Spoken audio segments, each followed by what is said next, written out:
কত বাদশাহী তো মাটির নিচে শেষ হয়ে গেল, কত জমিনই তো কত যুবককে অস্তিত্বহীন করে দিল। এটাই সত্য। আজল নে না ছোড়া কেসরা না দারা, মৌত আজ পর্যন্ত কাউকে ছাড়ে নাই।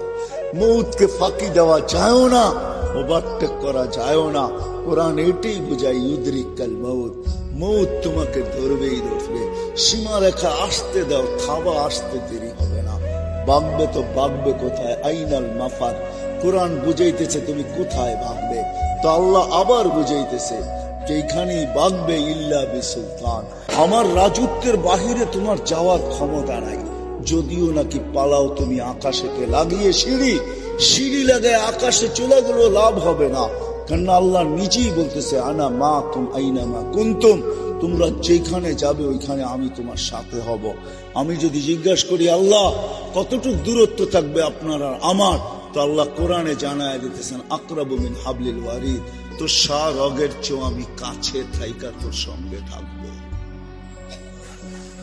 আমাকে পৃথক করতে পারবি না, চলে যেতে হবে। বিদায় যে ক্ষেত্রে আসি ভাবেন, আজকে যুবক তোমার পায়ে হাত রেখা বলে তুমি ভাবো, তুমি আল্লাহর কাছে মূল্যায়িত।